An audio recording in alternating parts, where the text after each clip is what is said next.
Hello 8th graders. In this IXL support video we're going to take a look at assignment F6, which is called Understanding Negative Exponents. And before we dive into questions, negative exponents can be tricky, so I want to review our notes from class a bit about these. Right now I'm on our key resources page and I'm going to go ahead and zoom in on the third property of exponents, which is about negative exponents. And if you recall, positive exponents were a way to show repeated multiplication. And if a negative is the opposite of a positive, what a negative exponent shows us or tells us is it's a way to show repeated division for the same base term. Positive exponents say multiply by a bunch of copies. Negative exponents say the inverse or the opposite. They say divide by a bunch of copies of the base.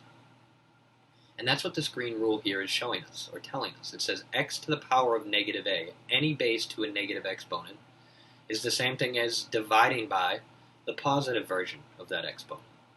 It says divide by x a times, and this fraction, 1 divided by x to the power of a, also says divide by a copies, or however many copies the exponent says, of the base x. So let's see that in action a little bit. Here they want to know which number is equal to 1 divided by 4 to the 9th. So I'm going to go ahead and write that out. A fraction just means division. So this is really telling us 1 divided by 9 copies of the 4. That's all this means. Divide by a 4 9 times. And that's really the same thing as using an exponent that's negative. A negative exponent says divide a bunch. How many times did I need to divide by the 4? 9 times. So 4 to the negative 9th is the same thing. It says divide by a 4 9 times. So I'm going to go ahead and select this answer right here. Now the next question says which number or which expression is going to be equal to 1 over 8 squared. And 1 over 8 squared is really just saying divide. That's what the denominator says. The bottom of the fraction says divide by the 8 2 times. And the thing that says the same thing as divide by an 8 2 times is taking a base of 8 and using a negative exponent and a power of negative 2. 8 to the negative second says divide by 8 2 times. And we'll show a couple more examples like this where we flip between a negative exponent and a positive by using this division symmetry. 7 to the negative 7th, that says take a base 7 and divide by it. That's what the negative exponent says. How many times? I need to divide 7 times. So I'm going to use a fraction to set up my division. I'm going to put 7 to the 7th down here. And you might be saying, well, why do we put a 1 on the top, Mr. Doherty? And I'd say because if you think of 7 to the negative 7th, you could really call that 1 times 7 to the negative 7th. When I multiply by 1, that doesn't change anything. So that tells me if this says divide by the base 7 times, what is being divided by the base 7 times? Oh, this 1 here that you could kind of imagine or see placed in there multiplied because it won't change anything. Now, we think you've got the main idea you need for this assignment, and we think it'd be okay to pause this video and keep moving forward. If you want to keep watching with us, we're going to do one more example, but we would encourage you here to do this one yourself before I show you. It says 1 over 9 to the 3rd power. So you should be pausing this video thinking about which answer is correct here. Now that you've tried to answer this on your own, I know 1 over 9 cubed, or 1 over 9 to the 3rd, says you're going to take this base of 9 and divide by it 3 times.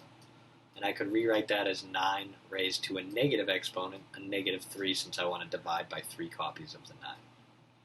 So that's how we get to this answer as the correct one.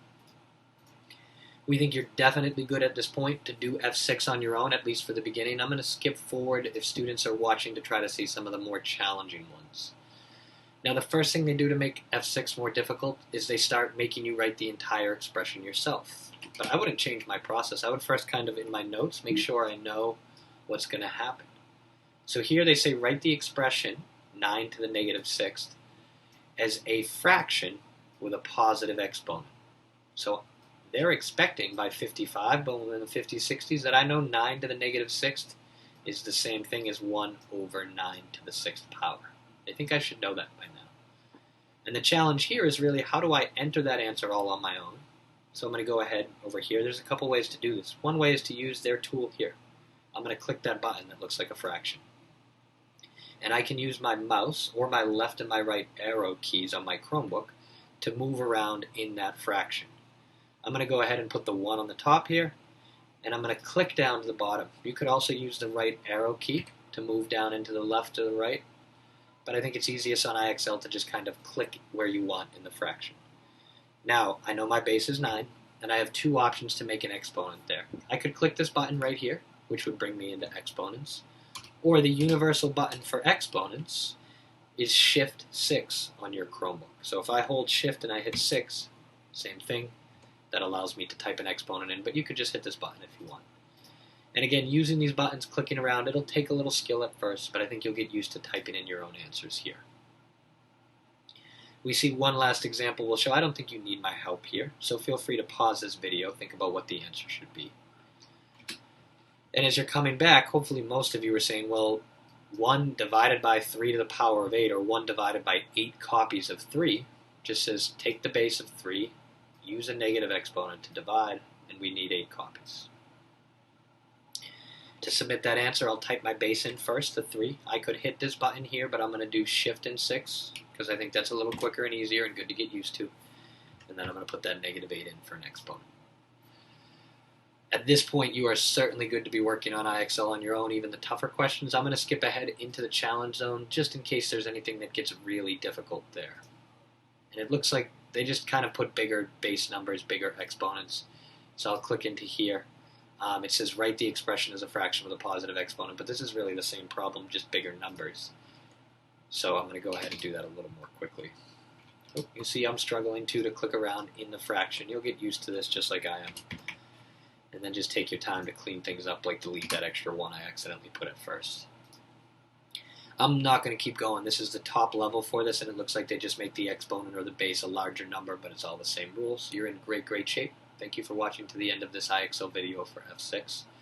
If you have any questions, if you want to work one-on-one on this or still can't quite figure something out, you're always welcome to email me. I love to work one-on-one with students. That email address, of course, is ddoherty3@bostonpublicschools.org. Thank you again. Have a great day.